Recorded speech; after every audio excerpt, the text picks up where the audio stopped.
Serangkaian HUT ke-232 Kota Denpasar, Pemkot Denpasar menggelar seminar yang dikemas dalam 3 bidang pokok, yakni pemajuan kebudayaan, penguatan inovasi daerah, dan kreativitas.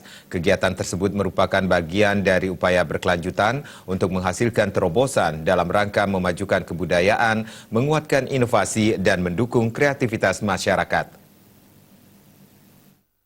Penguatan identitas meningkatkan kemakmuran melalui inovasi menuju Denpasar bahagia berkelanjutan. Dibuka secara resmi oleh Deputi Pembangunan Manusia, Masyarakat dan Kebudayaan Bappenas RI Subandi Sarjoko bersama Wali Kota Denpasar, Ide Bagus Rai Dharma Wijayamatra, Direktur Pengembangan dan Pemanfaatan Kebudayaan Ditjen Kebudayaan Kemendikbud Restu Gunawan, dan Sekda Kota Denpasar Ana Agung Ngurah Iswara di Dharma Negara Alaya Kota Denpasar. Sajian berbeda mewarnai pelaksanaan seminar kali ini. Pelaksanaannya turut menghadirkan beragam narasumber, baik pembicara lokal, nasional maupun internasional. Narasumbernya adalah Wali Kota Denpasar Ide Bagus Rai Dharma Wijayamatra, Deputi Pembangunan Manusia, Masyarakat dan Kebudayaan Bappenas RI Subandi Sarjoko, dan Direktur Pengembangan dan Pemanfaatan Kebudayaan Ditjen Kebudayaan Kemendikbud Restu Gunawan. Terdapat pula 3 pembicara lainnya, yakni Dubes Afrika Selatan Hilton Fisher, Dubes Vietnam Pham Vinh Quang, Konjen Australia untuk Indonesia di Denpasar Antia Griffin, dan Project Koordinator Culture Unit UNESCO Jakarta Diana Setiawati. Wali Kota Raimantra menegaskan upaya menggabungkan ekonomi kreatif berbasis budaya dan kearifan lokal menjadi jawaban dalam mengatasi tantangan di era digital dewasa ini.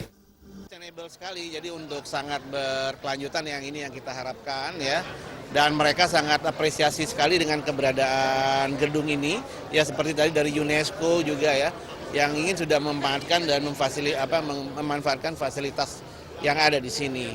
Jadi bagaimana untuk memberdayakan itu.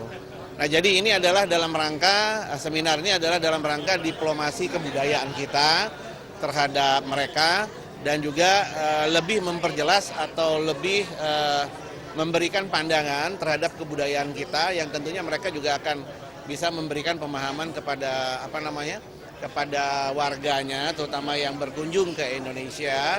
Yang namanya heritage tourism itu adalah bagaimana wisatawan itu harus mampu mengetahui karakteristik daripada daerah yang dituju. Ya, untuk menghindari hal-hal yang seperti yang sudah kita lihat tadi. Banyak pemahaman terhadap turis-turis itu yang tidak terlalu paham tentang masalah kebudayaan Bali sehingga menimbulkan masalah. Jadi heritage tourism itu adalah kesimpulannya bagaimana istilahnya global itu mengetahui kita mengetahui kebudayaan kita. Begitu juga kita juga harus mengetahui kebudayaan mereka. Duta Besar Inggris meluncurkan program English for Indonesia di Bali, termasuk pelatihan guru bahasa Inggris, sosialisasi konten Learn English untuk 75 UKM dan pegawai negeri sipil, serta pelatihan intensif untuk mendukung industri kreatif. Duta Besar Inggris untuk Indonesia, Owen Jenkins, menegaskan komitmennya untuk memperkuat hubungan dengan Provinsi Bali, khususnya Denpasar. Of a new memorandum of understanding between the Denpasar government and Cambridge University Press to build up our cooperation on the English language, and I'll be launching the first event this afternoon called English for Denpasar to again build on that. I've been talking about cooperation which we would like to build in the heritage and cultural sectors because Denpasar and Bali more widely, of course, are hugely important cultural powerhouses for Indonesia, and I think the UK and Indonesia could have a great cooperation in that area. Pemkot Denpasar dalam kesempatan tersebut juga melaksanakan penandatanganan kesepakatan bersama dan kerjasama internasional, yakni MOU antara Pemkot Denpasar dan Cambridge University Press Jakarta, penandatanganan perjanjian kerjasama antara Pemkot Denpasar, dalam hal ini BKPSDM dan Distipora Kota Denpasar dengan Cambridge University Press Jakarta, dan kerjasama pengembangan Kota Denpasar sebagai kota tujuan pembangunan berkelanjutan Sustainable Development Goals City, DJIS. Sufiatna, Bali TV.